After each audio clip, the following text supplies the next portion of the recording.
Hey, hello, welcome to the War Report. I am your host, Cyrus, joined by Quan. This is the show where we talk about NXT and AEW, and we have another stacked show since you got to double up and talk about both shows that happened over the weekend. Um, but before we get into that, what's going on, Quan? How you feeling? I feel great. Feel good, man. Feel real good. I got back in the gym, so All right, and you still going to the massage parlors, bro? I have not been since the since the other day. I'm going back. I'm not playing. I'm going back.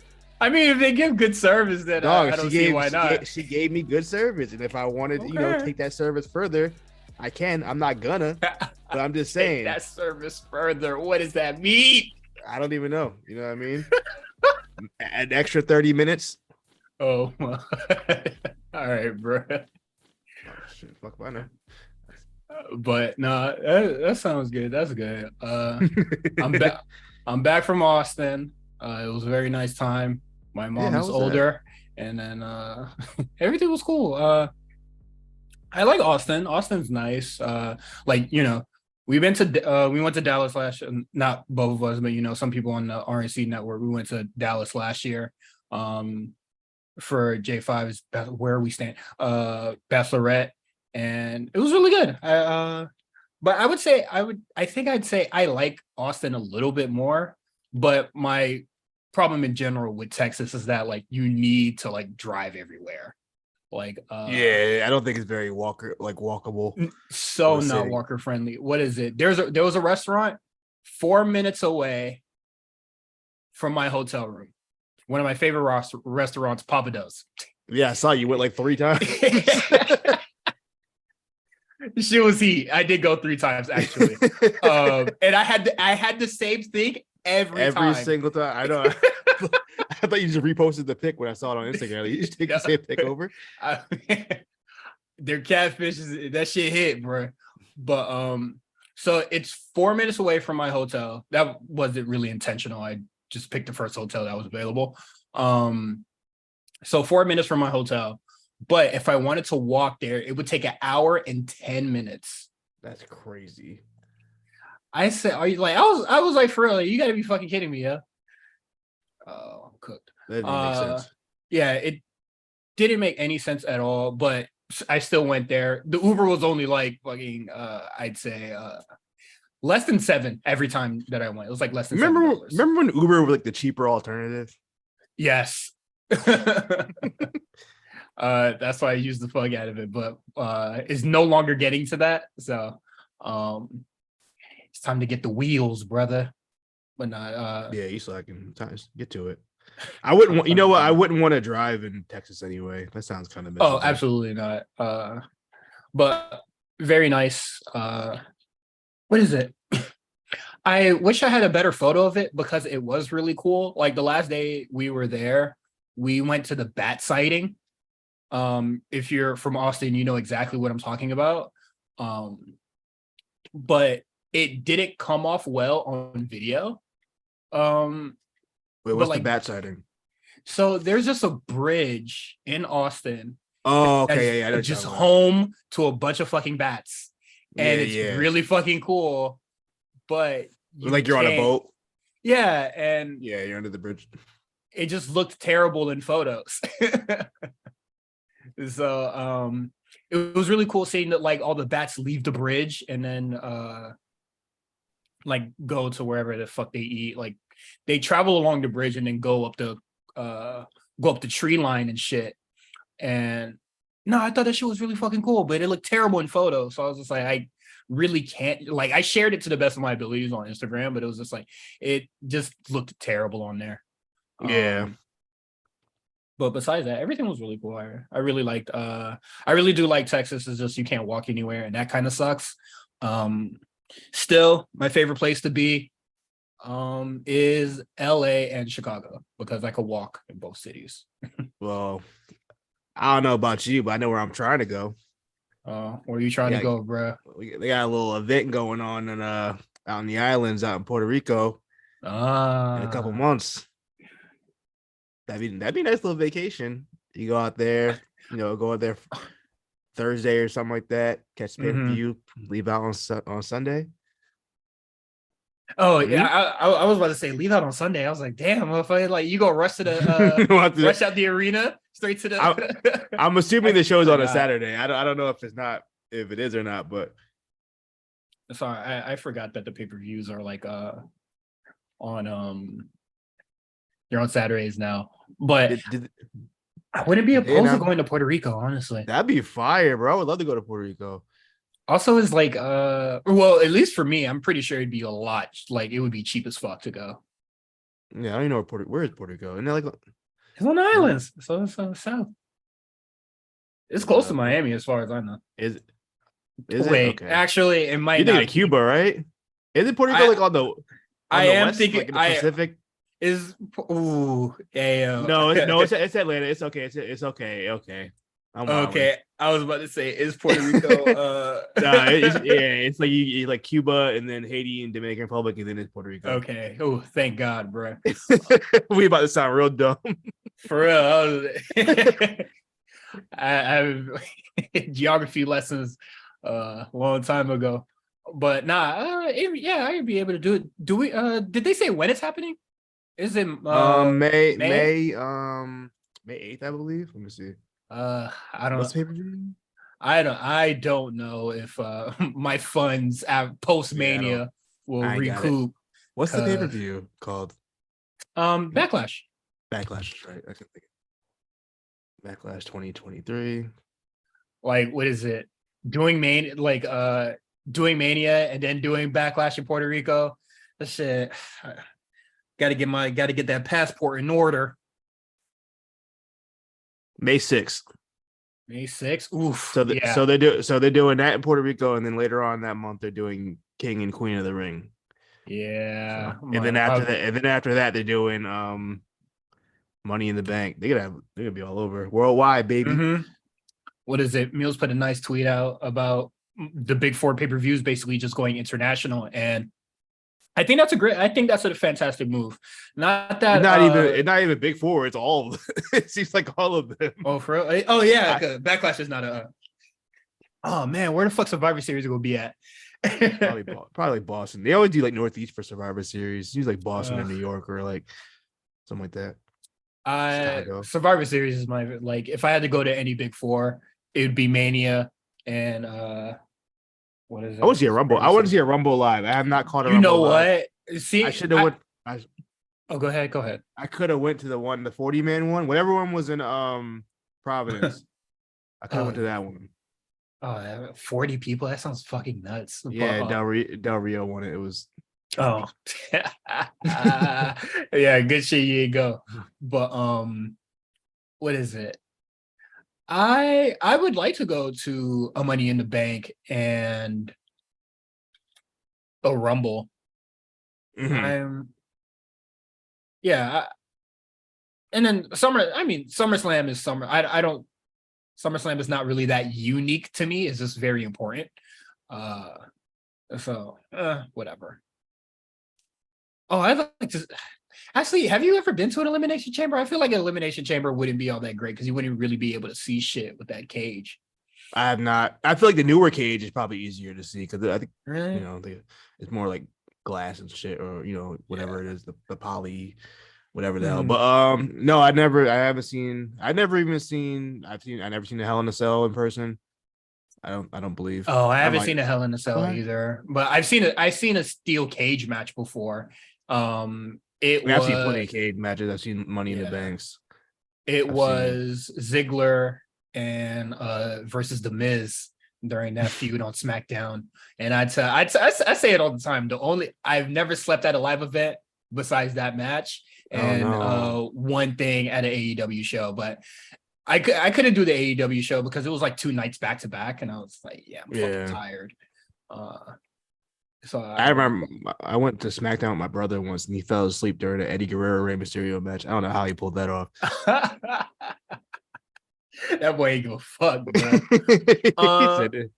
What is it? I wouldn't say if I didn't fall asleep, but still, same thing. I think I said this before.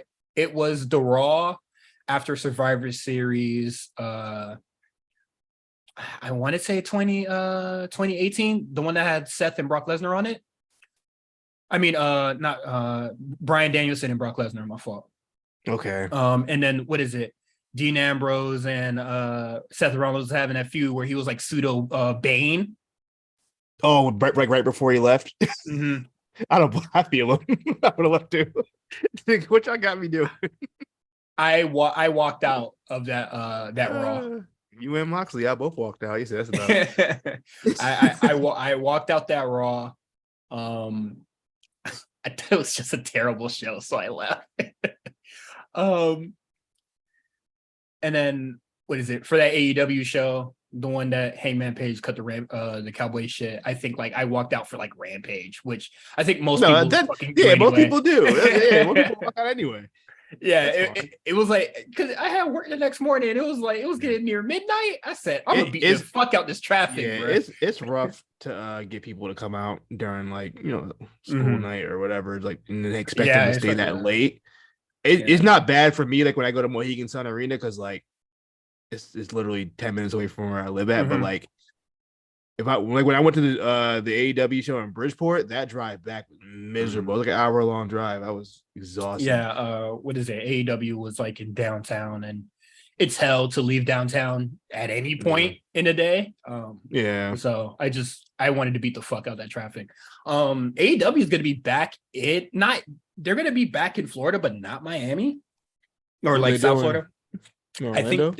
I think they're doing Sunrise, which is like I think like 2 hours from me. And I was just like, I don't nah.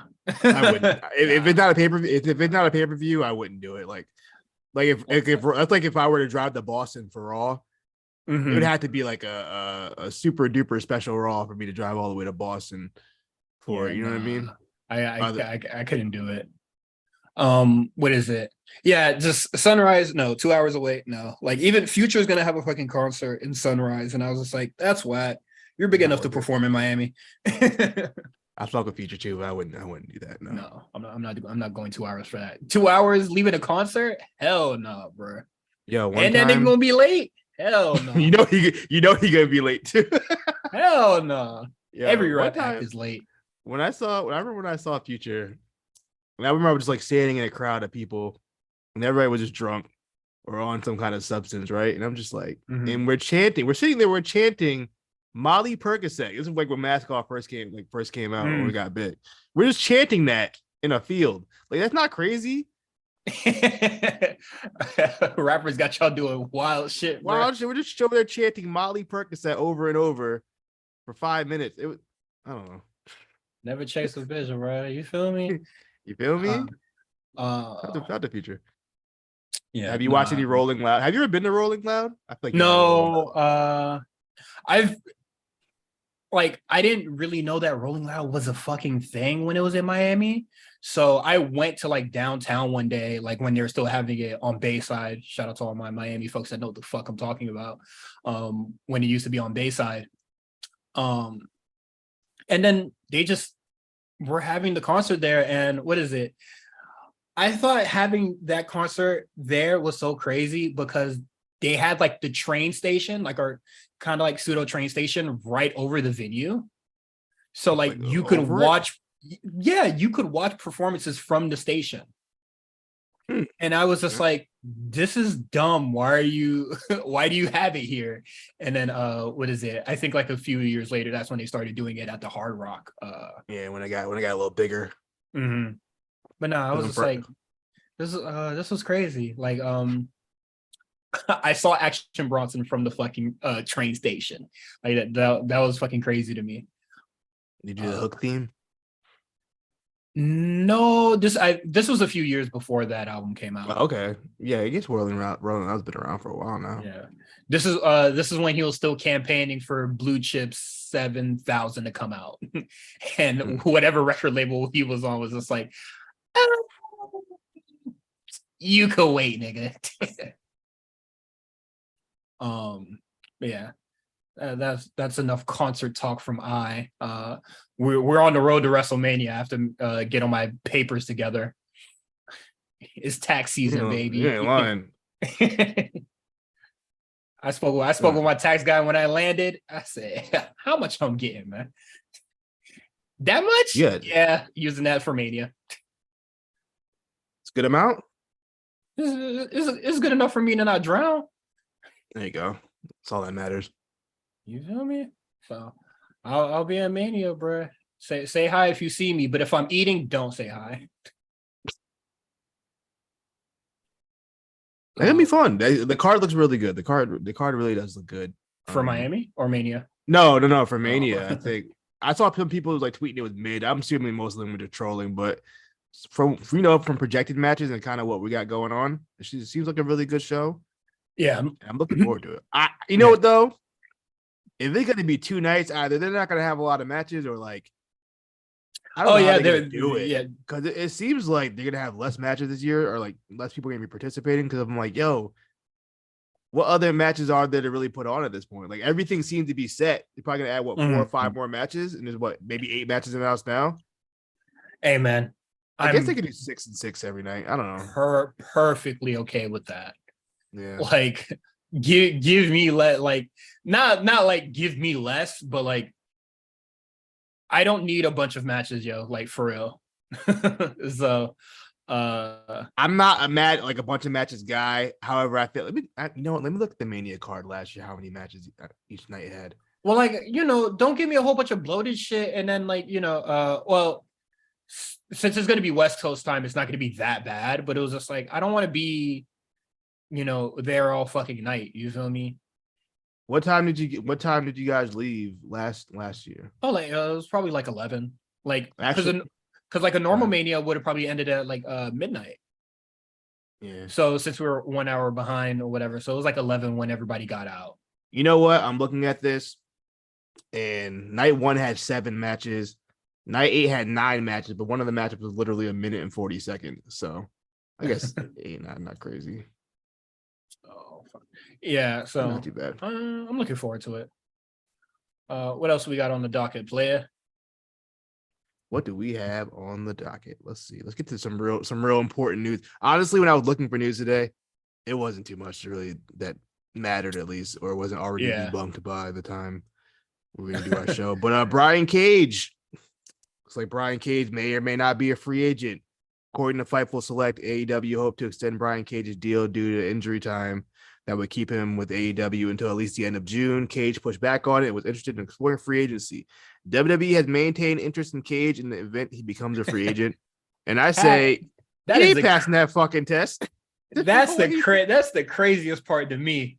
They said WWE had interest in this nigga. I said, nigga, please. Absolutely fucking not. That sound like a nigga lying. You know what? They might be at this point. They just hired whoever at this point. They're not afraid to hire some mid. Triple H is not afraid to hire some mid right now. He did a lot of it. So I wouldn't be shocked if we saw Brian Cage on TV. I don't think he'd be like a big star. The thing with Brian Cage is like he's big, but he's like he's not that tall. Small. So yeah. So it's not. And he sucks at wrestling. If you stand him next to Roman, it's not gonna hit. Like, you know what I mean? Nigga go stand across from Bronson Reed. Niggas not gonna be able to tell the difference, bro. Yeah. Y'all gonna look the fucking same, except you fucking juiced to hell. I'm not interested. Do you feel like AEW isn't using Brian Cage's size capability? Do you think maybe they could have did more of them? Yes, but I feel like it's a two-way street because he could have definitely been used better, but he could also wrestle better. So I don't think Brian Cage is like a terrible wrestler. I think he's just kind of uninteresting. It's just like I just don't really care. I don't think he's like terrible. I just think like the shit that he does is just not smart to me. Like what is it? Like him wrestling like a cruiserweight is already like, to me now, I'm already just like I'm already out the door with that. Like that was cool in Lucha Underground and shit, but it was just like now that I'm not really interested in that, and then he always got to get, I feel like it's well known that he always tries to get his shit in. Like, you gotta get your shit in, brother. No. like what is it? I think it might have been like the Samoa Joe match or the Jungle Boy, probably both. But he was just like, you're gonna lose. And I think he like kicks out of like a finisher or like a finish maneuver or something, and he does like right a moonsault right? or some moonsault or some shit, and then lose. I was like, motherfucker, just take the pin, bro. Why you wasting niggas' time like this? Yeah, I just don't really think he's like all that. Like maybe like they could have got something out of him, but I'm not really interested in seeing what that is. Is that fair to say? That's fair. I don't know what Brian Cage's full potential is. Would you be okay with him coming to WWE? I would see him more of a mid card guy, maybe low mid card. I mean, maybe NXT. I don't know. Oh, definitely NXT. You think he would go to NXT? That's a possibility. He got to. Sorry. He does wrestle a very physical style. So I mean, just to get the kinks out, honestly. Just let him do that. And I don't really think NXT has a guy like him, like just a really big dude that I can think of right now. Like who's just like a really big brolic dude? Braun Breaker, I guess. He's like super muscular. Yeah, or like his stature. I don't really know. Like Hank Walker's like he's big, but he's not big. Yeah, they got a couple of them. Who's jacked besides like Jinder? Isn't there like a dude on like maybe on Level Up? I think he's like African. He's kind of big. Am I bugging? I forgot dude's name. You got to give me a specific name because I don't know that guy's name. You know I don't that show got a lot of just niggas on there, just random motherfuckers. I just don't know who the hell you are. They might. I don't know. I think they have some muscular guys. I think Trick's just tall. He's not even. Von Wagner's kind of a big dude. I don't know if he's like defined, but he's a big dude. He's not defined. I mean, without trying to like figure it out any further, like I think he could be a unique addition to the show. He just needs to just wrestle different. Yeah. So I wouldn't be too mad at it, but right now I am bored at the idea of it. That's fair. Do you want to talk about what we're going to talk about anyway? FTR contract news. FTR contract news. They're back. According to PW Insider, the belief was that FTR are locked into a long-term deal with AEW, and their disappearance and tease of going elsewhere with just a storyline cover. I mean, that's fine. I guess. I don't know. I kind of knew what the jig was once I saw like Dax post the picture with the WWE contract in the corner trying to be sly. I was like, okay, I see what they're doing. Just let the bullshit begin. Bro. Yeah, I was like, all right, I see what type of time y'all on. I'm not gonna say what my initial reactions were because they weren't really nice words. But I do think that I don't know. I don't really feel like he was actually ever gonna really go anywhere. And whenever he's upset, Tony Khan just gives him a couple wins and then everything's good. Like just like the first time he was upset, like not too long ago. We're talking about Dax, right? Correct. Yeah, that it was just like just give the nigga a couple wins on TV and then he with you, he loyal, and then what is it? I didn't think like he was gonna actually get in trouble for any of the stuff that he was saying on his podcast. Because what is it? Nobody really gets in trouble in AEW. Also, he was talking about mostly like WWE stuff. Yeah, like stuff that used to happen. So I just thought it was whatever. And I think WWE truly surpassed the need for FTR. Like they're very much needed in AEW. Like I'm hoping that Tony Khan did give him a bag. I think he did. I think they gave him a bag. And I think they probably beat the gun for the championship. I don't see the Guns holding those belts long term. No. I think they will only be holding it long because like there isn't a pay-per-view in sight. They gotta sell Rampage somehow. Like that is the only reason why they're gonna hold it for a really long time is because they're gonna wait to, put that loss on a pay-per-view. And then they're really just gonna hold it, really just off circumstance. Well, the next pay-per-view is in May, so we might have another 2 months of this. That all sounds fun. But yeah, that's definitely what's going to be going down. So, I mean, it is what it is. I'm glad y'all boys got the bag. And last but not least, Commander, who was in the Revolution ladder match. He's getting looked at by both. He was in there. He had the best spot of the night. Oh. Yeah, they're gonna so AEW is interested in him, and WWE is also interested in him. So both sides are really like it's almost a bidding war for this young man. He did work the ladder match without a contract, so he is a free agent. Where would you? First question: were you impressed by him at all? And two, no. Go ahead. No, he had some cool shit. I mean, yeah, but it's AEW. For what the match? What's that mean? Like everybody does cool shit, quote unquote. So, but I'm saying from the limited we saw, no, was it enough? Not really. It wasn't for you. I still feel like Phoenix, like he, besides like walking both the double ropes, I still feel like Phoenix is like better. Yeah, well, I think Phoenix probably, as far as like the luchadors that are working in America, he's probably the best one, as far as I can say. So that's just how I feel. Like I'm not saying the dude is bad or whatever, but everybody just does really impressive, like as super athletic shit in AEW. So it's just like it's not really like it doesn't really blow me away or anything. Like not to like really downplay him or anything. It's just whatever to me. My thing, I don't know what the advantage is of Tony Khan booking people that aren't signed to him in big matches. I don't get it either. I don't fully understand. We saw what happened with Nathan Frazier. Yeah, like you put him on TV, he had a really good match, and then WWE was like, "Oh, word, all right."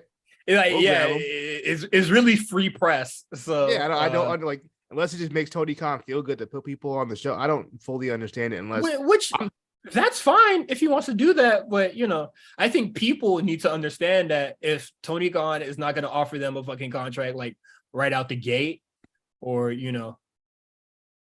whatever, then that's your fucking loss. Like people that are mad that WWE's interested and they're just like, well, you just signed what is it? Dragon Lee, like you don't need him. And it was just like, shit, does Tony Khan need him? Because he's not moving like he do. I hope he gets signed by either of them. We're gonna have to watch him anyway, so it don't make a difference to me. If we whatever show he's on versus Axiom, I'm cool with that. We Commander versus Phoenix or something, I'm cool with that too. But yeah, I like what I saw from him from the limited amount of stuff. He had like 3 cool spots in the match, and when a match with like 8 guys in it, that's fine by me. He stood out more than who else was in that damn shit? Action Andretti. Yeah, Action Andretti. We almost took his damn leg off, but yeah, I'm interested. I'm interested in what he's got to do. But that's it for news, really. Do you want to get into pay-per-view on Sunday? Yeah, we can get into AEW and then mix in a little bit of the show in there as well. So that card. Yeah. No, I got it. I filled it out during the show. Since everybody was on Discord, we was having fun watching the show. We got it. We finally got it to happen. But now, shout out to everybody that pulled up. Oh yeah, fun time. Tons of technical difficulties. Well, before we even get there, okay. Did you like the show? I thought that the show was good. Me too. I really enjoyed the show. Like walking out of it, just talking about it, like just first reactions and stuff like that. If you join our Discord for $20, you can join this show and see our first reactions to everything. But like I thought it was really good. This show not having a fuck ton of matches on there really saved this show. Yeah, very, very well paced. It was still long. Like the show still went long. It wasn't exhausting. I didn't feel exhausted at the end of it. I was like, that was just a long show, but it's fine. Yeah, I can handle that. But yeah, when it's 13 matches, 14 matches, that gets exhausting quick. And then like, what is it? There was no filler or any garbage. Just pointless shit. There was one bad. I would say there was one bad match the whole night. But I would say like shit that just wasn't on Rampage, or you're really wondering like, when did this feud start? Like it was really just like, if this was like the brand split or whatever, it'd be like, this is the Dynamite pay-per-view. Like this is a Dynamite heavy pay-per-view, and that's fantastic because I truly hate when they have like storylines and shit that we just don't see at all or know what the fuck it's truly about on the pay-per-view. And then they barely have a video package covering what the fuck like they're even fighting over. So I think that's a huge plus. So a really good pay-per-view based off that stuff alone. There are some problems with it. Like there's some problems with like individual matches. You would say there's like one bad match. I'd probably say there's like two, but I would get why you wouldn't think one of them is technically bad. But let's get it started. We got Ricky Starks versus Chris Jericho. I thought it was cool. Look, man, we've said it for a long time. The wrestling isn't the problem with Jericho's feuds. Yeah, it's not. It's usually just everything else. No, this match was good. I enjoyed this match. I think Jericho made Ricky look great, and the right man won. So hopefully we can move on from this, which it seems like we are. Yeah, so good for Ricky. Ricky made it out mostly unscathed, but now he might be involved in something worse, or I don't know what to. No, this is worse. I know other people said that it's not, but this is worse. I don't want to jump the gun on the Juice Robinson thing yet, because me personally, I think that Juice Robinson is just the first person involved. I think we're gonna have a Bullet Club invasion. Whatever members of Bullet Club exist at this point, I don't know what Bullet Club looks like right now. I know Kenta's still in it, I believe. And I know like Chris Bay. It's not looking good, brother. Let me tell you. And it hasn't looked good for a really long time. But that reminded me of like when Mike Awesome showed up at Madison Square Garden. Or like when Lance Storm came out and Superkick Old Boy. Mm-hmm. That's what I think of. Yeah, just a no for me. I'm gonna be real. Like I'm familiar with Juice Robinson's game, and I don't like it.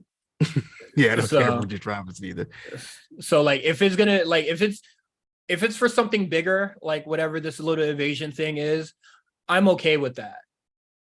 Like if it's part of like a larger story or whatever. But yeah, I think that's like the first like attack. Mm-hmm. You know what I mean? Before the actual But no, Juice Robinson, like this is not I don't particularly think that Juice Robinson is a better wrestler than Chris Jericho.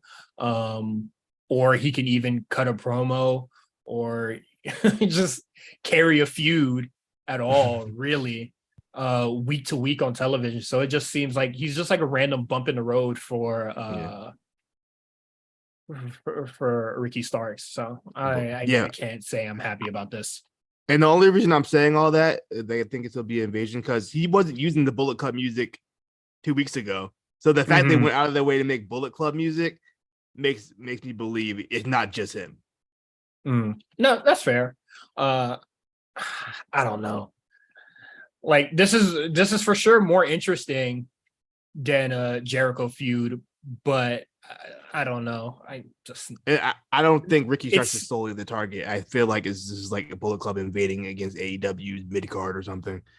Like, for all the baby faces that are like trapped right now. Yeah, you got a Bullet Club. Yeah, you got a Bullet Club member waiting for you. So whoever gets Dave Finley, good fucking luck. Tamatanga.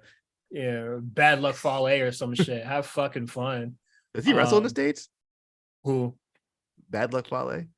Actually, I don't think so. I don't think he's ever, as far as I know, anytime like recently. I really couldn't tell you.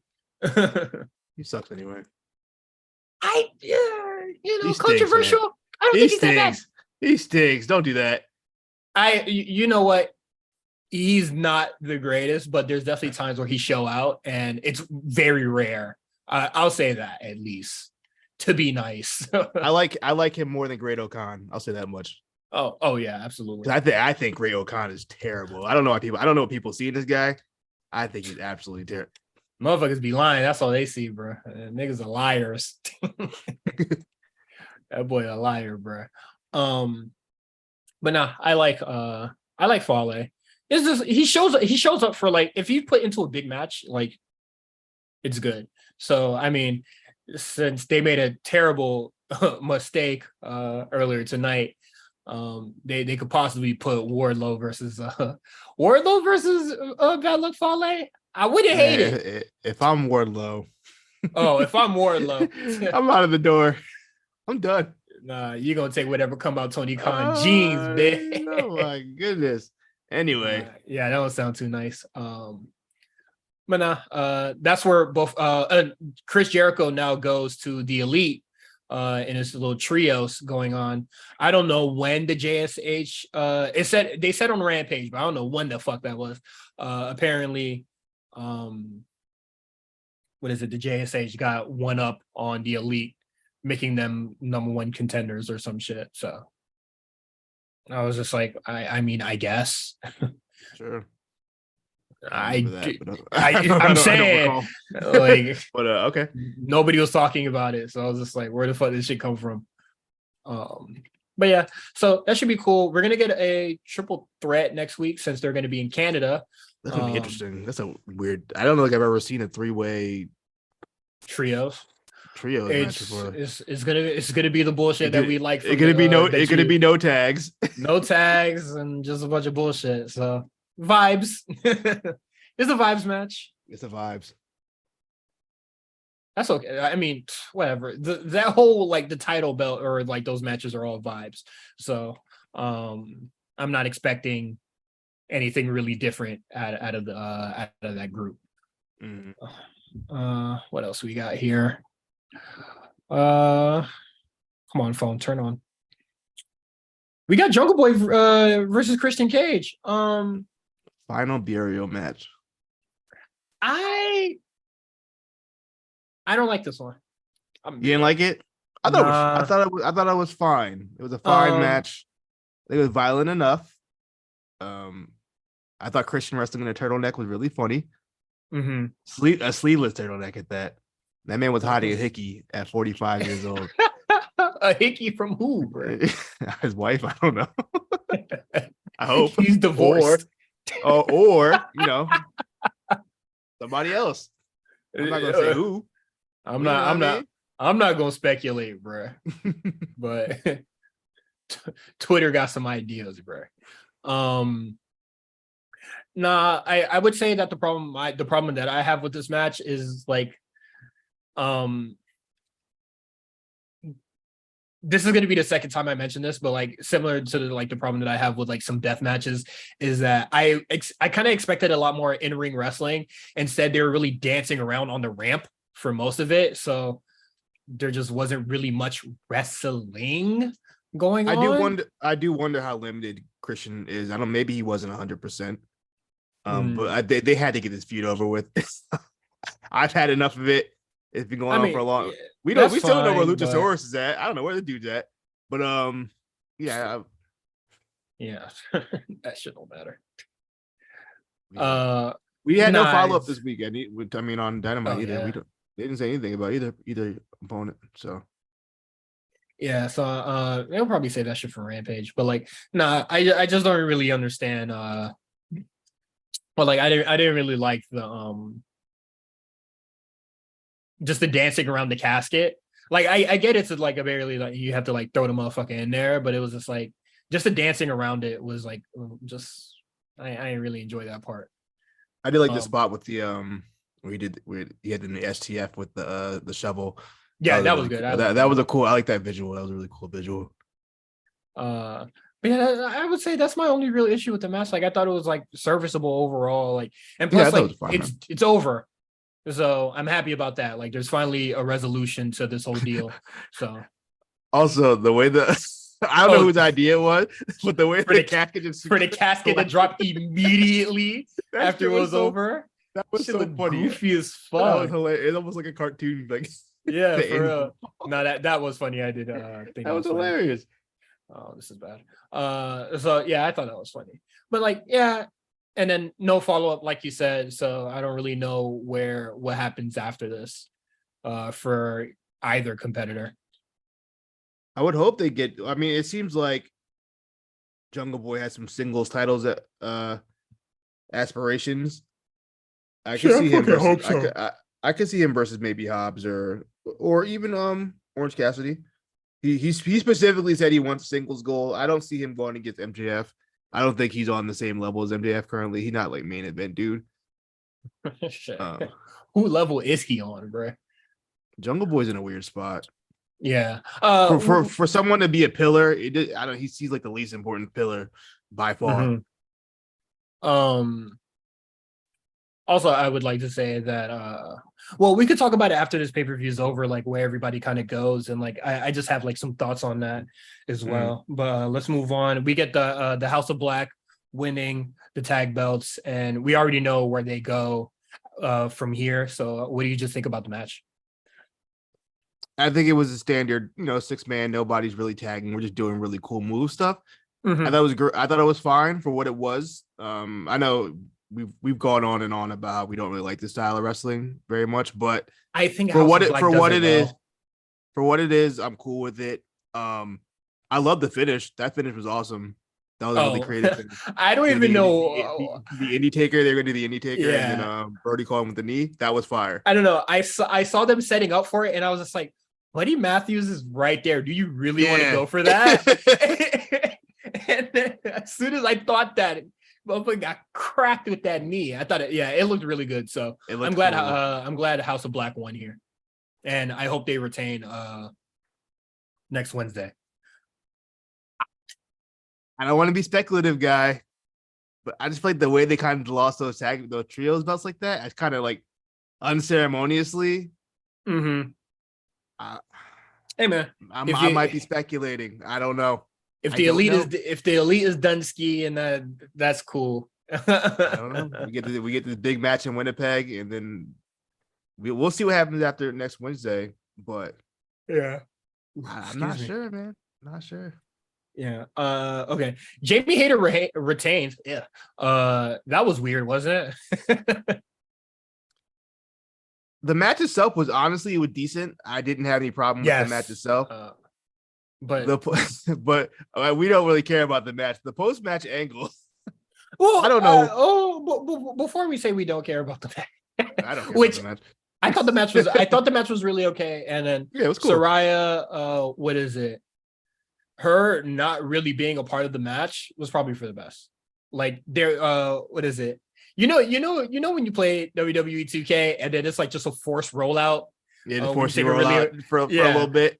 Yeah, chill out. She took a lot of those, and it was appreciated. So I'm not too mad about that match at all. I thought it was really serviceable, and I know a lot of people don't like to really say that like the finish played into like their rating or whatever. Like it was just like, of course it does. That's important. Yeah, right. I always feel like that's really fucking important. If Jamie would have lost here, I would have been fucking pissed. Like this match wouldn't have been good to me if that happened. Yeah, I don't think Ruby was in any position to win that belt. And Saraya, I mean, I feel like Saraya is inevitable, but but like for now, I don't think so. But if Saraya was like not really doing shit that whole match, or like doing a lot of just roll out or whatever, and then she won, I would have been fucking pissed. But that wasn't the case. So I think it's all good and dandy with me. And then post match, we get a turn for why. I don't understand the Ruby Soho turn, but she told you on Dynamite. It makes sense-ish. No, I still don't get it. Like, yeah, I was watching, bro. I still don't get why she did it. But nah, it's whatever. Since and then we can talk about it, whatever. What is it? Her reasoning for not well, for turning is the Hulk Hogan third man reason. It was like, you guys booed me, so fuck you. I shout out to Reliving the War. But I was just like, nah. You too lame to do that shit. Yeah, not like when The Rock, when it was like The Rock when he turned heel because they were booing him. Like, it don't hit the same. Because like, you know, Rock was like, I guess like on the show week to week, like you just weren't fucking around at all ever. Like, well, by that point he was part-time. That's when he was Hollywood Rock, so he wasn't there week to week. But I feel what you're saying. No. Like she was part-time and then like being hated. Like motherfuckers was just not fucking with you because he wasn't on the show for it. I don't even think Ruby was hated. It just seems like nobody cared. Just liked others. Yeah, nobody. She wasn't like, yeah, nobody cared. People like Chris Statlander more. I'm assuming Chris Statlander must be coming back soon. Off the name drop. Fact that they mentioned her, they haven't mentioned her in a long time. So I'm assuming she's probably going to be back soon. They're probably give people a reminder like, hey, Chris Statlander, she's still there. So yeah, it seems like we're starting to actually get more originals back for this feud because we're also getting Nyla Rose and Riho. They're having a match again. I feel on Rampage, and I feel like that's going to end with joining the ranks. It's gonna be a DQ because I think the girls are gonna come out. Yeah, beat them up and then whatever. Yeah, and then set that up. So I don't know. Everybody just like they need to speed this shit up. Like I would actually like to see more originals involved in this. We had Willow this week as well. Yeah, so. Willow pulled up. That was really cool. I'm glad that she's a part of this.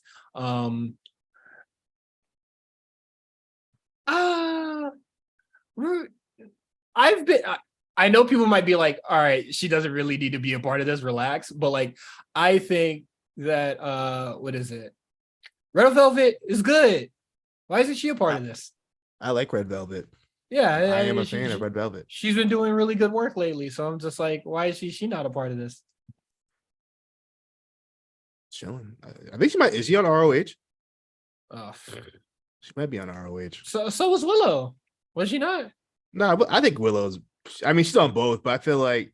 Oh, okay. Not Willow like more so on TV than like Red Velvet is, or like Athena, who's like strictly ROH at this point. Well, they'd be on Dark. I don't know. I haven't watched Dark in a long time. What a lame.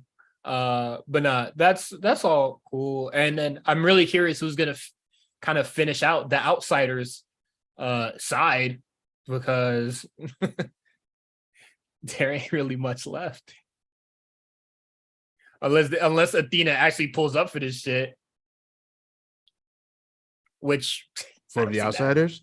Yeah, for the freelancers, whatever the fuck you want to call these motherfuckers.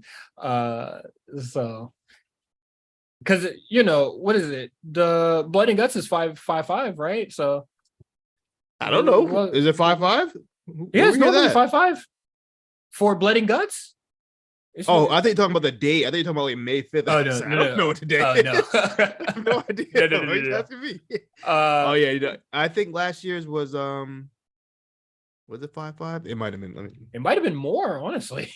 No, it was probably 5 or 4. Blood and Guts. AEW. Nah, well, it was 1, 2, 5v5. All right, good. I don't know who else the fuck they find to figure this shit out, but I'm sure there'll be some surprise. Maybe it's not Blood and Guts. You know what? You might be right. So maybe just a 5v5. But like still a 5v, like where do you get the rest? Because I have no idea who to choose from. No idea. When did they do it last year? Last year it was in July or end of June.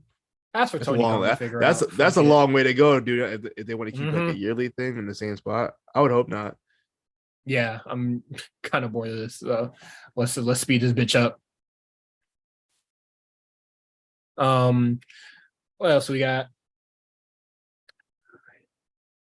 Hangman Page versus Jon Moxley. For the no, for nothing really, just for bragging rights. It was a blood feud, man. You making it sound like they was having a little Now, for me, this was my match of the night. I can't co-sign that one. You didn't. You're Mr. Deathmatch. Of the two of us, you have much more deathmatch experience than me. This wasn't real. This was a glorified street. This was a bloody street fight. You feel me? Like I can't. Well, like I wasn't really into this feud in the first place, so I wasn't really rocking with this shit at all. It just is like I'm gonna just be honest, man. That shit look phony as fuck. Like that shit look fake as hell. Like, like that shit did not look good. Everything that they were doing in there. Wasn't really a big fan of any of the tools really used. And AEW is a lot more lenient, or they usually you could get crazy deathmatch shit, but the craziest weapon used was a fork. Because that was the realest looking thing that they did with the shit. I didn't like the brick. You could already tell that the barbed wire is full of shit. Nah, man, just not really. And then also it is a death match, but like just the no selling towards the end. Like Heyman wrapping his arm to do a lariat with like the chain or the fucking barbed wire or whatever. And I was like, and they didn't sell it. Didn't sell it his body.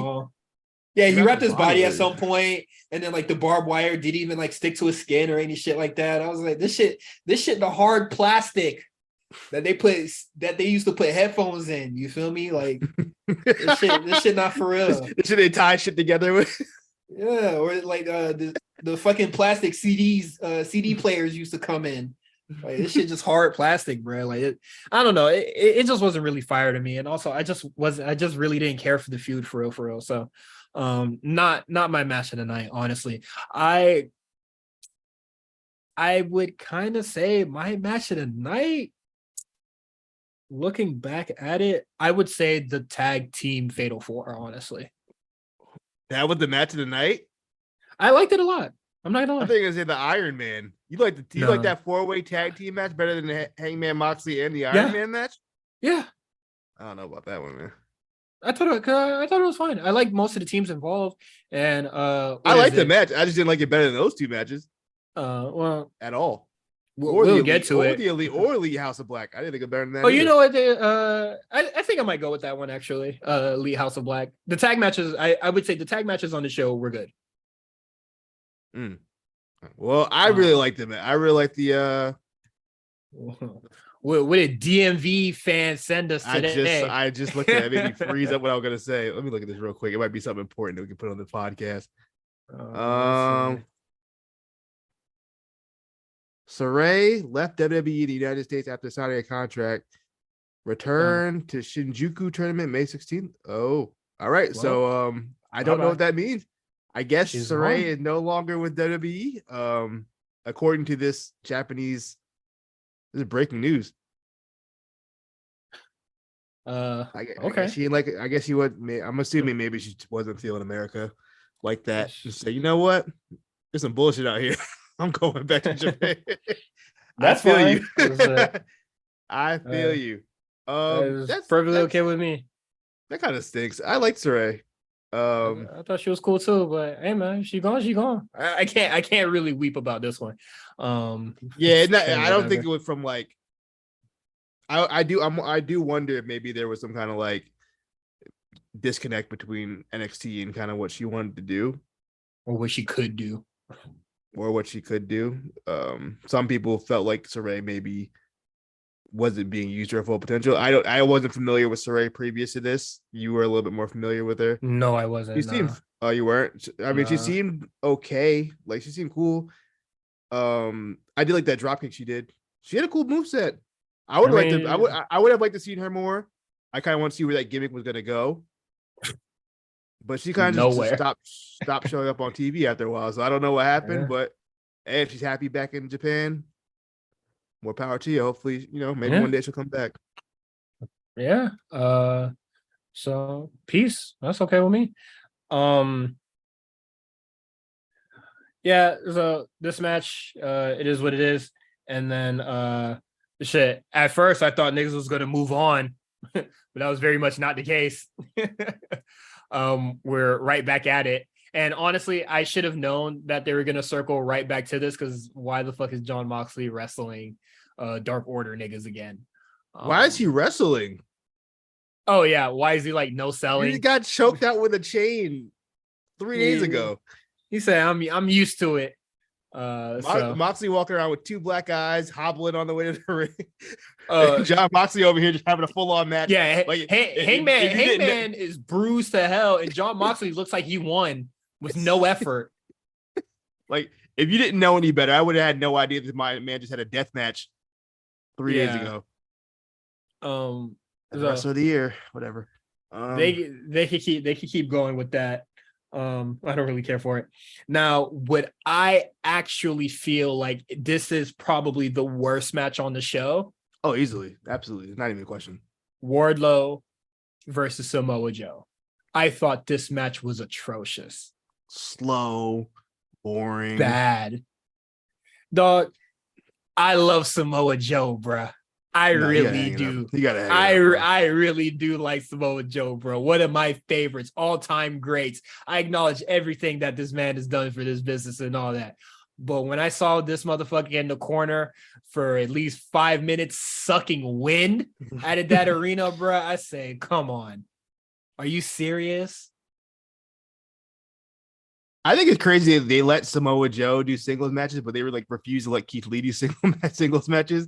I don't know what that says about. I don't know what that says about Keith Lee, but I do think it's interesting how that's going. I think it's really fucking crazy to me. All right, Joe. Look, I'm gonna keep it a stack with you, Joe. You had a great career. I've been watching you my whole life. You're one of the first non-WWE wrestlers that I was a fan of. You helped me discover indie wrestling. You helped me discover Impact Wrestling. I appreciate everything done for the business, but it's time. It's over, man. It's all right. You did a lot. You did everything, basically everything you could do, besides win like the WWE Championship. You did it all, man. There's nothing else you have to prove to us anymore, man. You know, just relax. Go back to commentary. I liked him on commentary. You can replace Shivani right now. Yeah. Immediately. Shit crazy, bro. Nah, it's like this shit just really wasn't fucking good, bro. And we're gonna talk about Wardlow now while we're at it. Yeah. Oh yeah. We're gonna just talk about everything. Wardlow chokes out Samoa Joe. Yeah, chokes out Samoa Joe. You said on Twitter that you felt like they were protecting Joe. Yeah, why not just Joe just tap? I thought this made Joe look even weaker because he got choked out. Nah, anybody can get choked out. I don't know. I feel like since he's the dude that chokes people out, and now you're the one getting choked out, that didn't really feel like much of a protection to me. That's just my frame of thinking. I'm just letting you know where I'm coming from. That's fine. No, that's fine. But yeah, so Wardlow wins. Then in San Francisco fashion, Wardlow car got broken into, and they took all his stuff. I'm assuming his wallet too, but they took his gear and they took the belt. This is not the first time. Did they take the belt or did there was a belt at the show? Yeah, do you think it's a replica? He said that they took it in the video. Okay, they took it out. Damn. That's rough. Yeah, this is not the first time an AEW belt's been stolen. Yeah, so them having a replica, I think that's really smart on them to do that whole thing. So it is cool. And then I think when WWE does house shows, they use the replicas too. If I'm not mistaken. That's fair. I'm very did they sell replicas? AEW? Yeah, they do. Oh, okay, then. Oh, I didn't think they did. So I was just like, are they gonna have a new belt for him to whatever? Because I was just like, if Will Hobbs wins this match and there's no belt for him to hold at the end of the match, they had to sit at the announce table. Yeah, it would have been funny if they didn't have anything. No, I saw it on the announce table. Yeah, that would be funny though. But so Wardlow comes out and they're just like, oh, super sad. I lost everything. And then they said, since I ain't got no gear, we making this bitch a street fight. Which I feel like that was good. That was smart move. That was a smart move to do that. Yeah, that was a smart move to do it, and also to make the match a lot more interesting. Yeah. And so the match starts, and we cut to the outside, or we cut to the parking lot, and Wardlow getting his ass whooped. Hobbs is beating the shit out of that boy in the parking lot. I liked a lot of the car offense, I guess, topical for him at least. I don't know who car that was. It was beating the fuck out of this shit. Yeah. I can't say I remember much that was happening in ring, but they had a pretty wild spot where Wardlow did the swanton through the table on the outside. Mm-hmm. That was crazy. Then they start going up the ramp. I was just like, I just didn't really understand why. And then I saw them setting up for the spot, and then I was just like, okay, this shit sucks. QT Marshall comes out. QT Marshall comes out, and that favor that he owed, he paid what was owed, and helped out Hobbs win. What was the favor? I think is when. What did Wardlow do for QT? No. What Hobbs did for QT. I mean, I'm saying, what did Hobbs do for QT? What was that? I think he might have beat up Ricky Starks for him. Okay. And then that's how they continued their little feud, and then they had the blow off on Rampage, that little no DQ or tables, whatever fucking weird match that was, that had no people in the goddamn building. Yeah, I don't understand. Well, I guess Samoa Joe didn't really want to. I guess he just had other shit to do, and Wardlow got other shit to do. I don't know. It's just the multiple title changes this past month with that belt. I just don't get it. I don't. This is so the booking for Wardlow has been so strange. I don't like. It's like he's actively trying to ruin everything they built. Took 3 years to build up.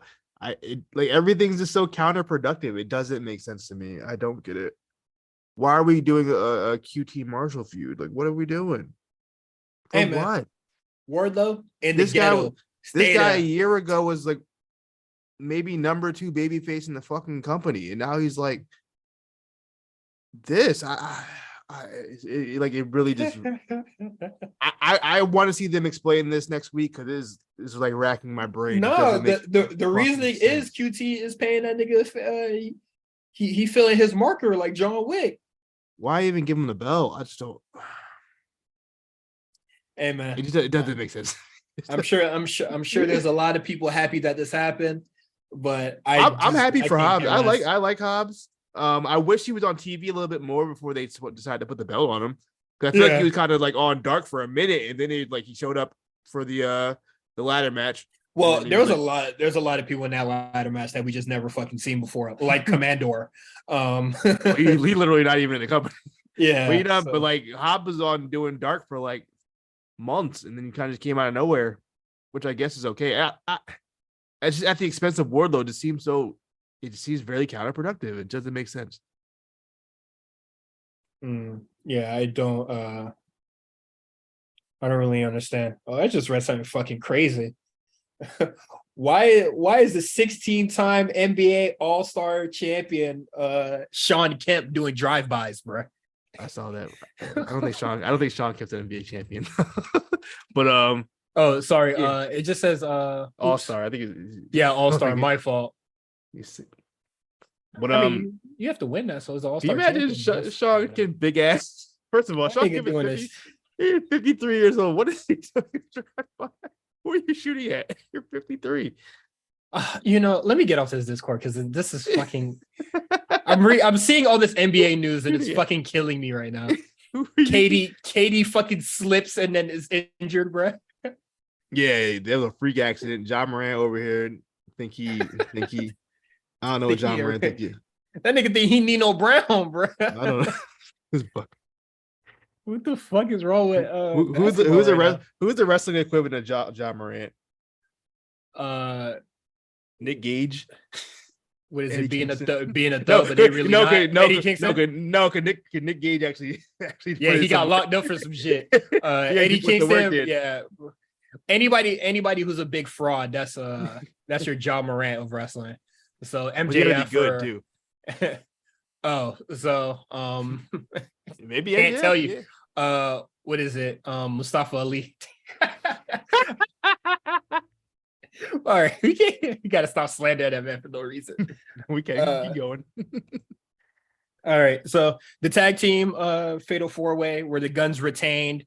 I'm not gonna lie, I did not hate the Danhausen inclusion here because they was really just beating his ass. So he was working this match. This is the most I've seen him work. Actually wrestle. They was beating his ass though, so I can't say he was like super offensive or anything and shit.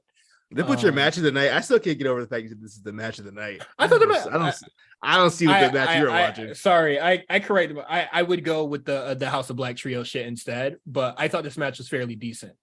I'm actually turning around on Team TNA. I think Jeff Jarrett. I like cool. Lethal Jarrett and Satnam Singh. I think Sanjay's annoying, but I guess that's what he's supposed to do. Yeah, so I guess it's working. But yeah, no, I like those guys. Honestly, I like everybody in this match besides Danhausen. The Guns are fine, but I just don't think they should be champion right now. But Danhausen didn't really do anything like amazing, but I think the lack of his inclusion is like what I was looking for in the match. So that was cool. And then I don't know, I feel like the Acclaim really got fucked here because like they're done with that now. Yeah, they claim they're completely out of it now. It's usually after the match FTR comes out, so that's obviously the new direction will be FTR and the Guns. Yeah, the Acclaim. I don't know what they're gonna do over there. Looks like they're gonna have a match with the two Canadian dorks next week. Dan, hell no. They did so much to get over. They got over naturally. And Tony Khan said we have to make FTR happy. It seems that's what it kind of seems like. Yeah, so that sucks. Maybe FTR should just get over naturally. But that's the thing, FTR is over. I don't. Yeah. So very, very difficult for this. They got a huge pop. So we'll see where it goes from there. Now we get MJF, Danielson in an hour-long Iron Man match. You were right; it was 4-3. I know. I called that. This match, I don't hate it, but I also didn't enjoy watching this. I'm gonna tell you my timeline with this match. Okay, so we start the match. A lot of stalling, which is I understand it's an hour-long match. I'm not mad at it's that. perfectly fine. Perfectly fine. Then, at some point, they get a couple spots in. MJF goes into the crowd for no reason, takes this woman's drink. You probably paid a lot of money for that drink. Yeah. Grabbed that at this woman's hands and threw the drink in her child's face. All right. So at this point, I said, "Whoa, that was yeah, it just wasn't needed. That was something." Okay, me assuming, any smart person would assume this kid is a plant, and that was supposed to happen. We soon get news that no, that wasn't a plant, and that wasn't water that got thrown in his face. It was tequila. Mm-hmm. And yeah, I said, "Oh wow, okay." But anyway, we'll get back to that. But that's just kind of where we're at. And then so at this point, I'm more interested in what's going on in the timeline. People are talking about it. All the journalists are like, "Yeah, this happened, yada yada." Then I'm on my phone. I'm on TikTok because this is a 40-minute match, and then a couple pinfalls go through. They do the thing where the heel DQs himself. They get the advantage, so they'll sacrifice a point to get the advantage. Mm-hmm. They go through that as 2-2, and then it starts to pick up. I want to say though, after about they had some cool spots here and there, and then about 45 minutes in, it picked up, and they got really, really good. Mm-hmm. And it kind of just made me wish either they just did a 30-man Iron Man match, but I guess it's really an Iron Man match, or just had like a really long, like a good 35-minute match. Yeah, I think would have been more suitable. Because I feel like it's not really MJF's character. Probably just a 30-minute Iron Man, honestly. Like, I don't know. I can't Because say when you think Iron Man, you don't think 30 minutes. Like that's a standard fucking main did event. NXT do a 30? Yeah. Yeah, I'm sure they have. There's been 30-minute Iron Man match. But I feel like if it's like a main Iron Man match, I think the hour is a standard kind of time for Iron Man in my eyes. But I mean, that's fine. I don't know, man. I thought the only reason this wasn't my match tonight because it was about like 35 of those minutes. Just nothing. Matter. It didn't like, matter. I don't care. I was literally on TikTok during that point. It was just like it's late. Yeah. Well, I'll speak on the throwing the drink at the child's face. Let's get to, yeah, okay. But yeah, as far as the match goes, I thought the end of it for me, the last 15 mattered the most, and that was like, and they were fantastic. Like, that was like a really good like last bit, but like I can't say this is a good match if I'm foregoing like 45 minutes of this fucking match. And, I'll say this much: okay. for an hour-long Iron Man match, this was a really good Iron Man match. But the problem is, I hate Iron Man matches, so it's like it was good. I'm not gonna say it was like mid or anything. It was objectively a good wrestling match. It was just long. I just didn't care. Mm-hmm. But it was, if that makes any sense, like it was good. It's obvious it was good, but it could have been condensed. That's what I want to say. It could have been more condensed and it would have had the same effect. Yeah. For me, at least, like I only cared about 15 minutes of this match. And coming out of this, I know this is like the big, like, try to get MJF over as like the wrestler or like know more of the wrestler that MJF is.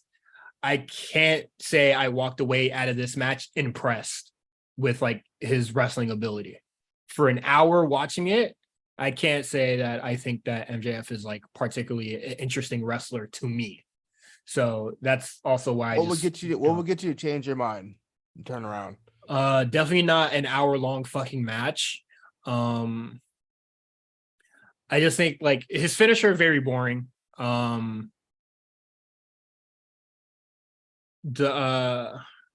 No, I just don't think he's like explosive or exciting or moves particularly like fast or well. Like to me, he's like similar to Tony D'Angelo in the ring for real. Just really bland. Yeah, I'm not. Look, I ain't gonna go that far. I will. He's not Tony D'Angelo. I just think they're both bland for what they, for their type of character. Nah, I'm not gonna do that to Tony. I'd easily go there. Like for me, at least, I can't say I'm too enamored or blown away by Tony D'Angelo's wrestling, and I feel the exact same way for MJF. So yeah, I don't know. This match was like I said it when it happened. Like this match really wasn't for me, and it was never going to be for me. But like like this was clear. Like this match was clearly to benefit or develop MJF a little bit more as a wrestler in that ring. Bryan Danielson really wanted to see that side of him, and I don't know if he saw it because I sure as fuck didn't. And then with that said, Daniel Bryan is going to be taking a hiatus, thank God. And then MJF is doing whatever the fuck next. So we'll see. For the drink tossing on the media scrum, they asked a question about it. And he just said, the kid looked thirsty. And then people giggled and shit. Y'all pussies. Before you go there, I want you to know that cage match, rank this match. Top 31 match of all time. The dick eating is crazy. Of all time. The dick eating is crazy. It has surpassed Brett versus Stone Cold at WrestleMania 13. It has surpassed CM Punk versus John Cena July 11th. Money in the Bank. Money in the Bank. It surpassed Undertaker versus Shawn Michaels. The dick eating is crazy. That's insane. It surpassed Bryan Danielson versus Nigel McGuinness when they were in Europe.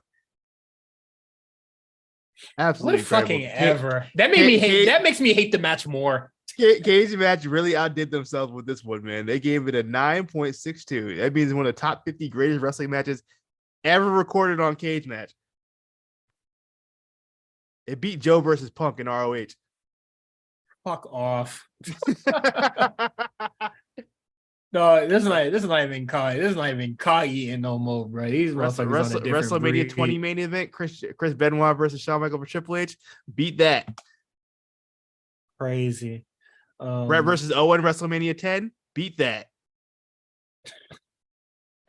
Flair versus Steamboat, Chi-Town Rumble. Beat that. What? Hey, look, I'm just telling you what Cage Match is saying. What Okada versus Marufuji. Man. Nah. Shawn Michaels, Kurt Angle. Nah. That is crazy because what is it? Okada Marufuji at King of Pro Wrestling. I think one of my favorite New Japan matches ever. Okada was getting his fucking ass beat in that, and it was very fun to see. But yeah, man, people think that match is really fucking great, and I don't really see it. So I like the match. I don't think it's top 50 greatest match of wrestling matches of all time. it shows fucking not. The history of wrestling? No. I don't think it's the best Iron Man match I've ever seen. Yeah.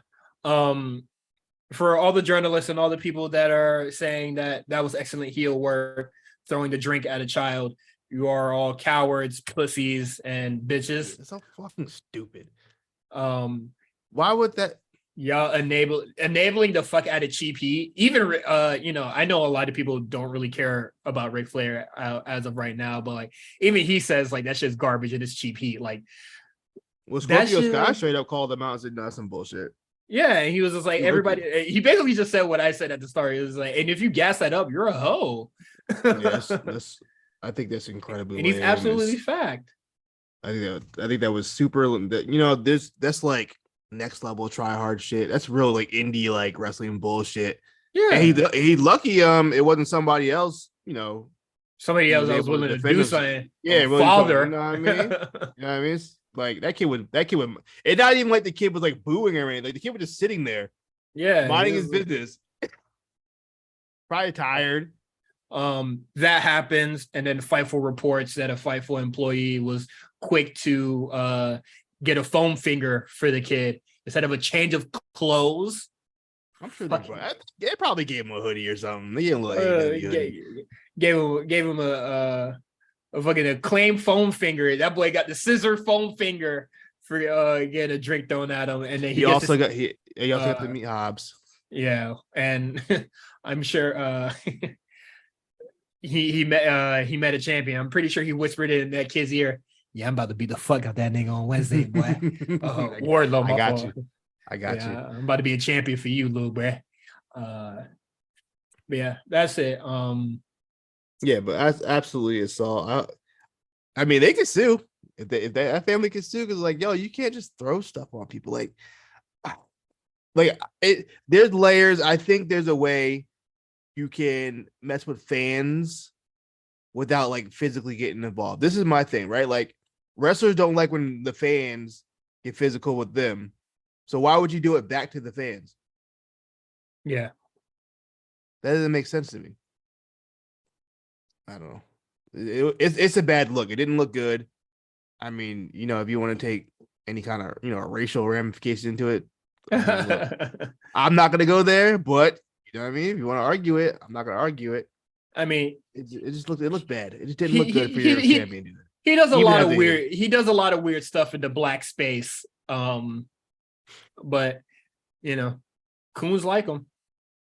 Anyway, this is like even like and that's all like that clip of like the press conference, the media scrum where he's like yelling in Alvarez's face.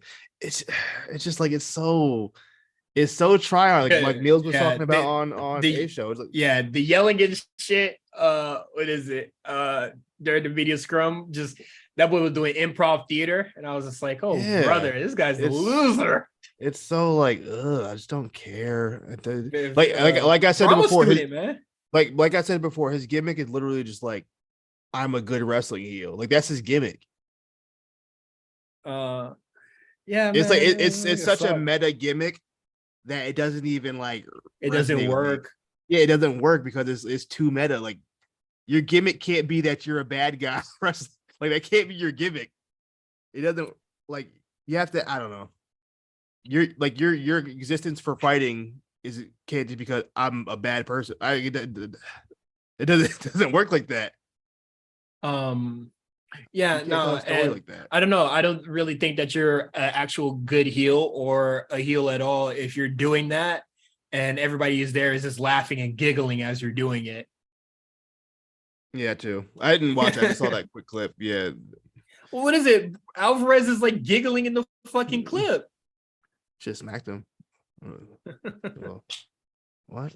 Like nobody's there, like actually threatened or like bothered that you're doing this or whatever. Like motherfuckers are just like, wow, this is. I love this performance that I'm getting right now. Love this performance. Yeah, it like you're not a heel, bro. Not even a cool heel, but whatever. That is it for AEW. Well, yeah. I mean, there was a couple of things on Dynamite we missed. We did miss Jade calling out any Canadian woman. Any whack ass Canadian want to come out and challenge her. Do we have any speculation on who this Canadian woman could be? What is it? I heard the bunny's Canadian, so I'm going with her. I would genuinely like when she said it, I was like, who besides Trish and Natalia are like Canadian women that we would even know? Yeah, I really don't think I they're just gonna get. They're in Winnipeg. They're probably just gonna get any like random wrestler for her. Like, they've been getting any fucking person. So I wouldn't be surprised if it was just somebody we never fucking heard of. Let me look it up real quick. It can't be Chelsea Green. It could be Gail Kim. I don't think it could be Gail Kim. Motherfucker, I'm turning my TV off. It could be Taya. They could do Taya. I would not be. I wouldn't care for that. I'm gonna be real. Okay, that's the only name that I could think of that really would matter. The rest of the people don't even. I'm gonna have to go Taya. It's the only person I can think of. I don't even know who else would it be? Any notable Canadian woman has to be signed in WWE right now. Real beaters. Yeah, whatever. Anything else on Dynamite before we move on to NXT Roadblock? Did we talk about trying to go over the show real quick? In my mind, I want to say that's it. Oh, the All Atlantic Championship is changing. Oh yeah, they finally realized that shit is not getting defended. It's getting defended in places that aren't the Atlantic. I also like that they announced this when the title belt was being defended on this specific division, literally a few nights before. So. Fine. So it could be instead of All Atlantic Championship, it will be the International Championship. It don't hit the same like it don't hit the same like Intercontinental. Intercontinental has like a lot of syllables, so it's fun to say. It sounds international. International. I mean, it still sounds prestigious. Sound like a regular ass airport, man. But something about Intercontinental just hits. It just like it's a fun thing to say. Yeah, sure. Whoever's idea was the name of that was on to something. I think it's a great goated. That was great. I don't know about Patterson or whoever. No, definitely not. But really, I mean that's fine. I don't really care. But I would say Orange Cassidy is doing cool shit with that belt or having really good matches with that belt. Yeah, he had a good match with Jay Lethal this week. Mm-hmm. So that was good. All right. Wait. Did something happen before we go? Did something happen after that match? Oh, Jeff Jarrett. Okay. Jeff Jarrett fucking obliterate. Fucking put the guitar to his whole ass knee. I said, God damn. That shit looked like it fucking hurt. Ain't no way that felt good. Dog, how many fucking gimmick guitars did that motherfucker got, bro? I do wonder how many he's gone through. Where is he getting them from? So many guitars broken over the years. All right. I'm pretty sure that's it for AEW, right? Yeah. All right. NXT time. All right. So we start the show with the jailhouse street fight between Tony D'Angelo and Dijak. This match was very short, but told a lot of story. But similar to the Jungle Boy and Christian match, there just wasn't much or shit at all, any ring work in here. Like they fought for a little bit, instantly started brawling on the outside, dancing around the cage. I think we're playing with the people's strengths in this match. I mean, they could have just used a little more instruments and shit like that or whatever. But yeah, they're really match, just the match was 11 minutes. It wasn't like that short.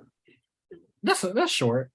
And then they were really just dancing around the cage, and like that was perfectly fine.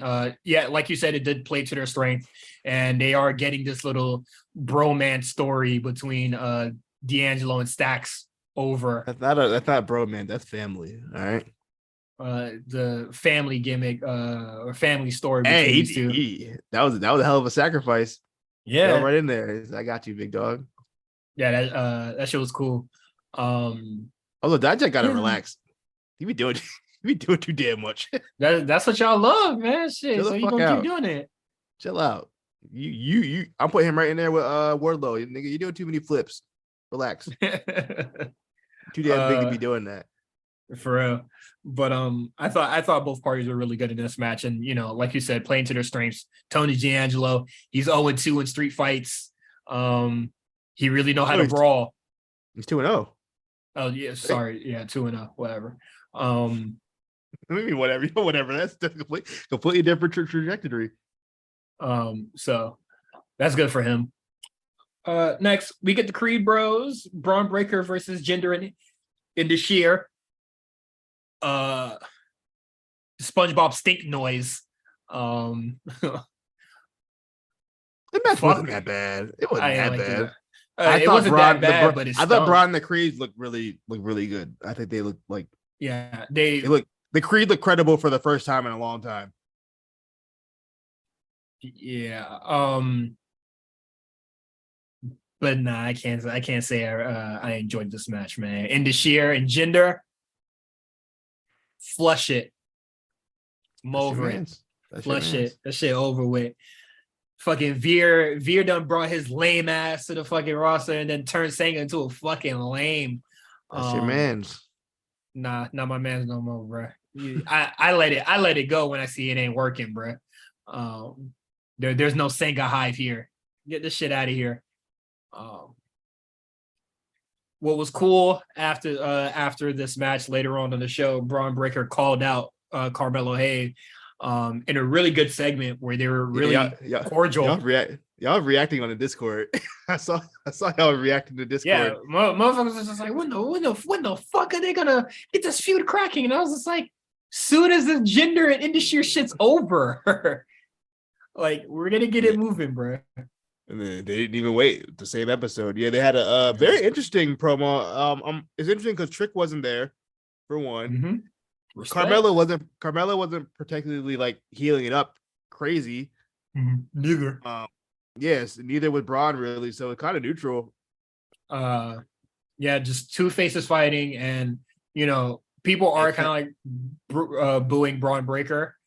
So you know what it felt like. Obviously, not to the same magnitude, but it kind of reminds me of Stone Cold Rock WrestleMania 17. Obviously, before anybody reacts, it's not the same thing. But like two guys who mutually respect each other, and neither of them were really heels going in.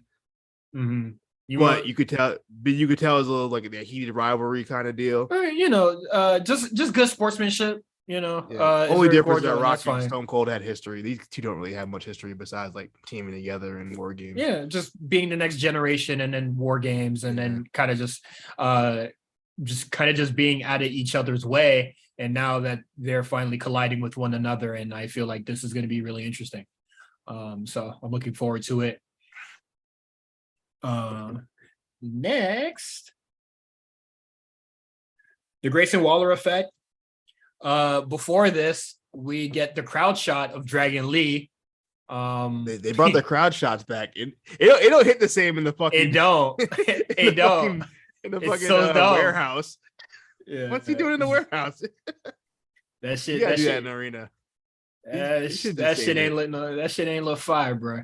It didn't look fire, and interesting they let them keep his name. At least for now, they are. But you know what? When they showed Asuka in the crowd, her name was still Kana, so there's still time to change it. I do think they will change it. I don't think. Well, Yeah, they always change it. I was about to say They're gonna change it. There's nothing really wrong with Dragon Lee, so I was just like, why did they change No, it? But like, they're whatever. gonna change it. They change everything. They're gonna change it. Yeah, that's fine. Then we get the segment, the Grayson Waller effect. HBK comes out, crowd's going fucking ape shit for HBK. Boy, the old ass doing that little fucking little boy dance. doing a little hip. That boy about to relax. That hip about to get stuck, boy. Testing the fuck out his joints. I know his kids be clouding him when they be seeing that. What you doing that? You wildin'. So they have their little bickering moment. Grayson Waller is just like, he kind of just says like, I'm stagnant here or whatever, just being very delusional. It was his promo last night was very crybaby, very MJF-esque. It gave me MJF vibes. Yeah, but I don't know if it's a good or bad thing.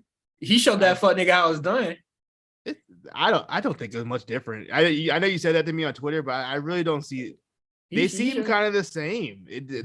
Both like very low hanging fruit type bands. Like, oh, Bret Hart, I'm a Bret Hart fan, like wearing the Bret Hart t-shirt. That's something MJF would do. And then like the whole I'm unhappy here, and then like the insider terms and stuff. That's all this, you know what MJF would have did that Grayson Waller didn't do here. Grayson Waller probably would have mentioned the Marines that beat his ass. that gave his ass a concussion. That would have been great. That's probably a little annoying. No, I just think that the reason why I say that it's much better because it's more concise.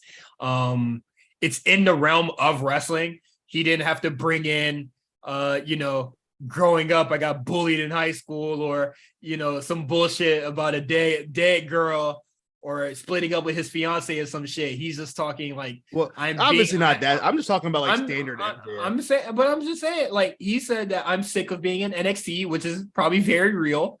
He doesn't see where his future is going at NXT. He feels like he peaked the ceiling, and I thought that was all like good and fine. It was all contained in the realm of wrestling and his career and what he does. And what is it? I feel like he always did low. He didn't always do low hanging fruit shit, but he always do shit that'd be like, ooh. This one felt a little more like, I don't know, because of Bret Hart mention. No, it wasn't more just all that, like the complaining about his position in the company. Like this, it just felt really like a little insidery. It felt very MJF to me. I mean, it's not really insidery if you just watch how he's being put together. I don't know, man. We all been watching him for quite some time, so I know, it's like, yeah. It was just this promo to me felt very MJF. I mean, that's fine.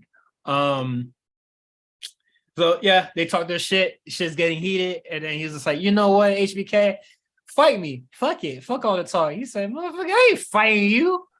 Well, I know somebody who will. And then we get the Kids Bop version of Rebel Heart playing. And it's Johnny Gargano. So you win. I know, I'm right. See? What I'm talking about. I'm glad it's Gargano. The story was right there. I know niggas were trying to argue with me. I'm like, bro, the story writes itself.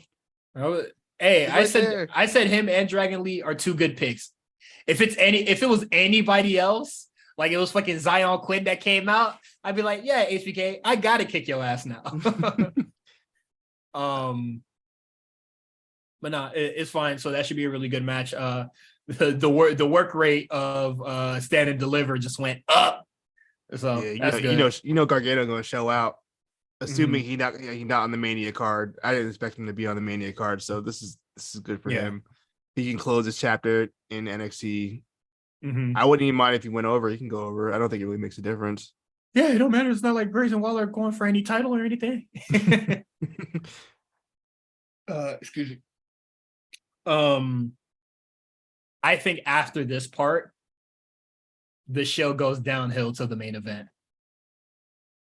I believe we get Andre Chase versus Joe Gacy after the segment.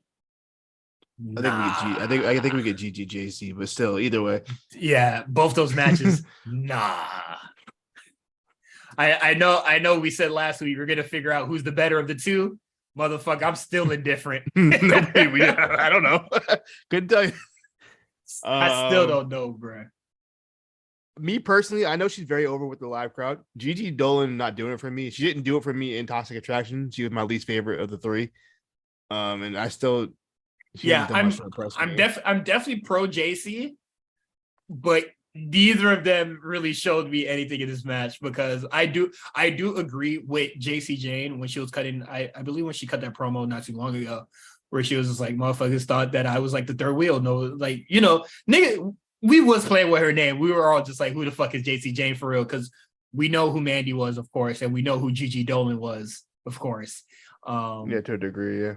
And then for her to really come out and be as over or how well this character is working for her, yeah, you can take your little victory lap.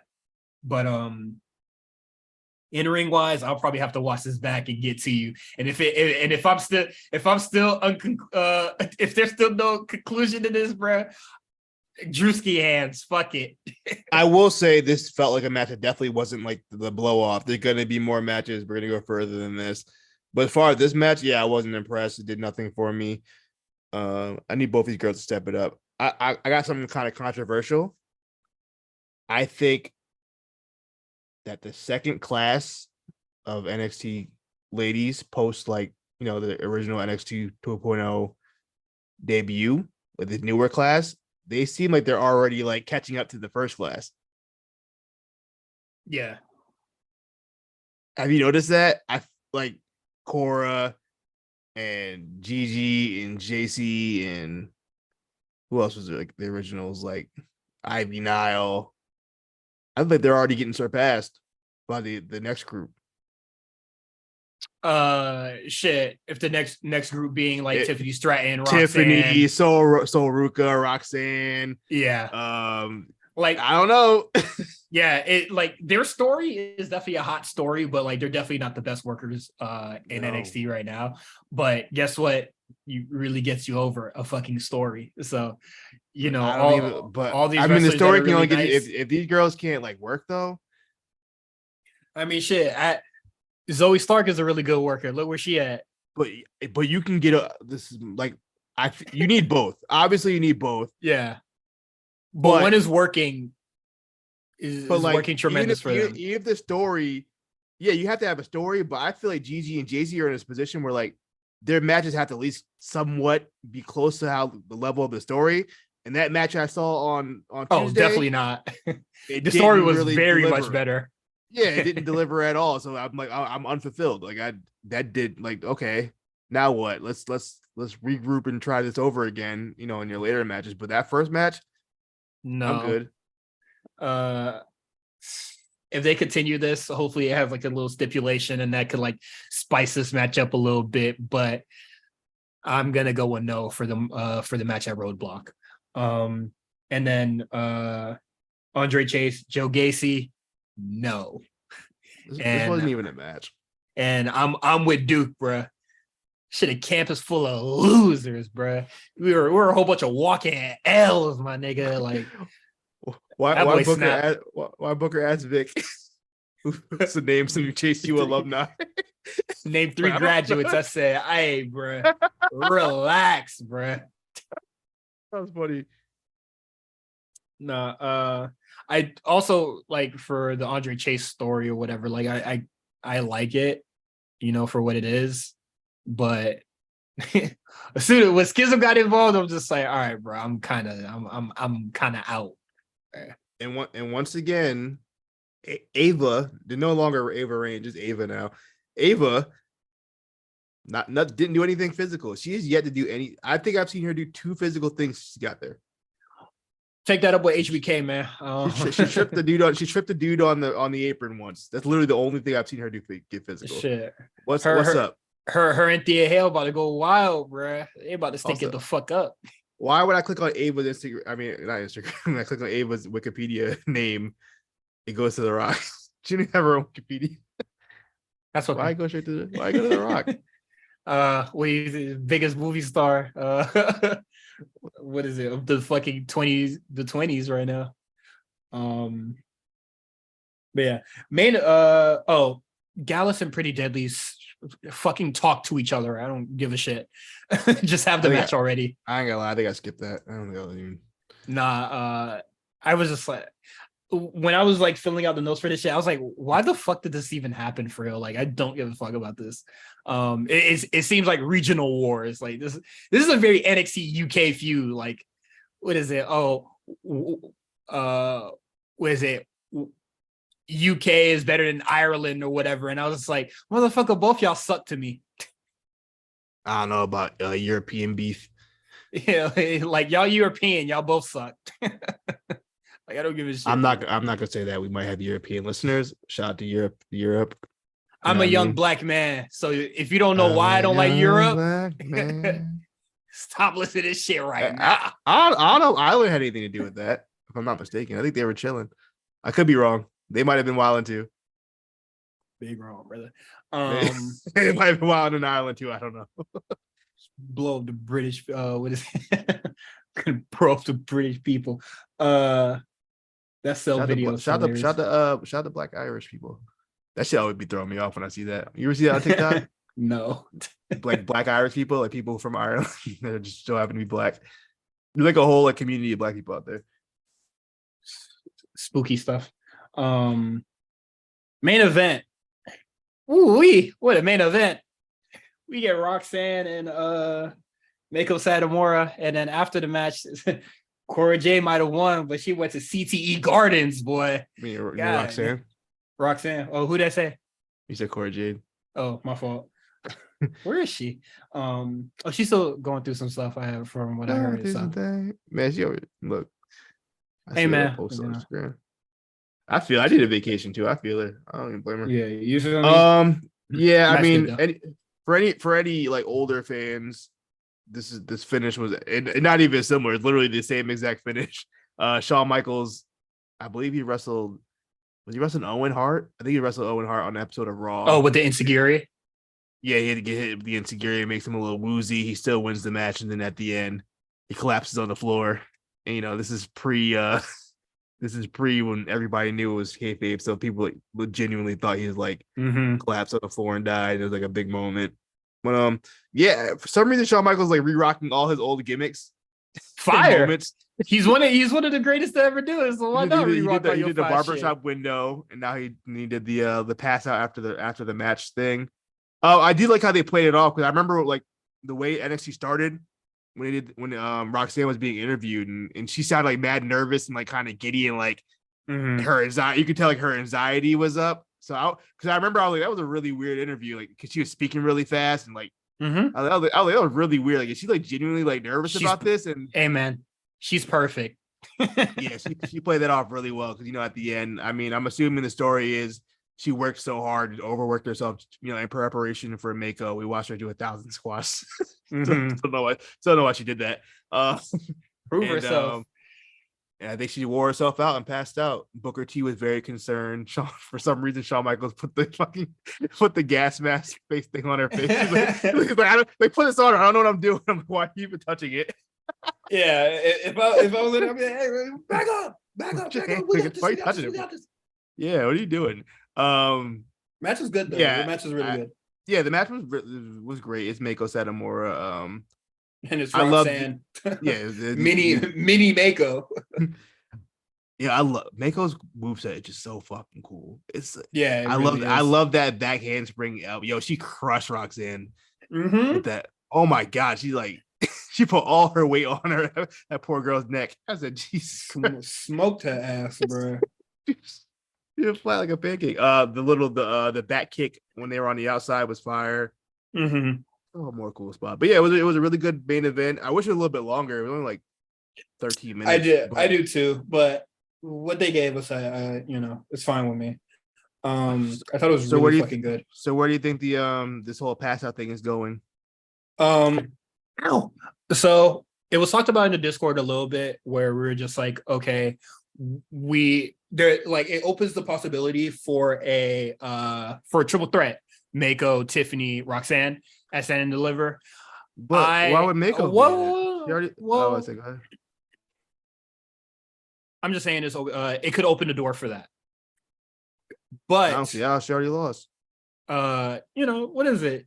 It's just like Samoa Joe and Finn Balor, where it's just like, you didn't really win, you escaped or some bullshit like that. But I don't see that in Mako's character. Nah, hey man, she won straight up. NXT booked that shit, not me, bruh.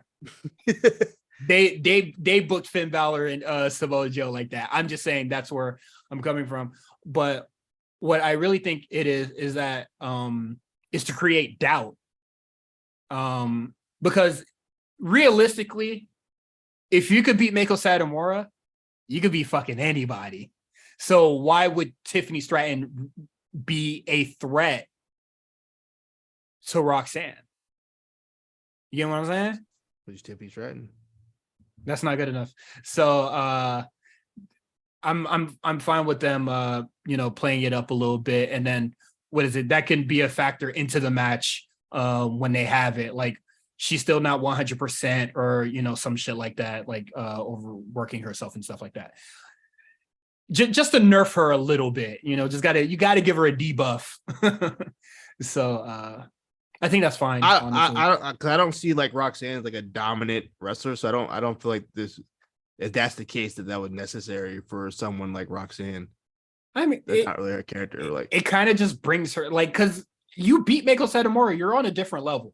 Yeah, that is true. I agree with that. Yeah, once you beat Mako, it's just to knock her down the peg a little bit, or the illusion of a peg being knocked. So, do you see maybe Tiffany winning at Oh, there's probably going to be a lot of like.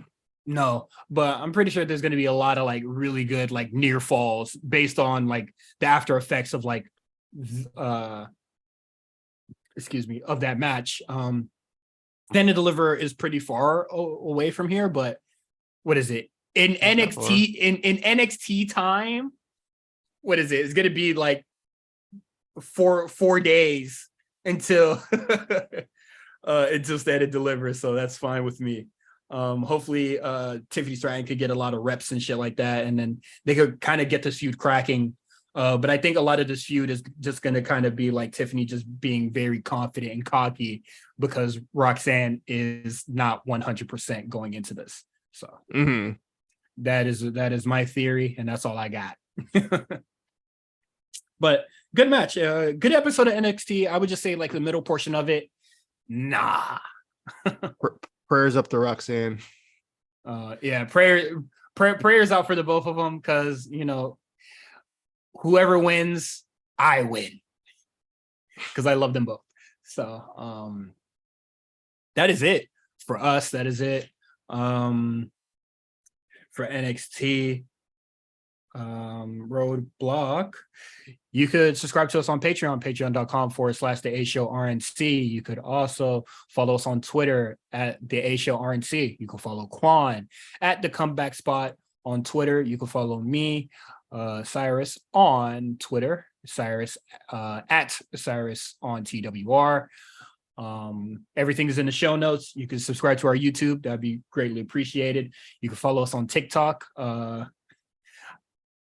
I don't. Wait, do we have a TikTok? Do we have a TikTok? I think that's in the works, right? I think we're working on it. Oh shit, my fault. We have a YouTube. Yeah, we have a YouTube, Twitter, Instagram. That's Instagram. That's the big thing. Yeah, sorry. Instagram is what you should follow us on. TikTok coming eventually. And then we have a charity, but all that will be in the show notes as always. Peace out, everybody. See you guys next week.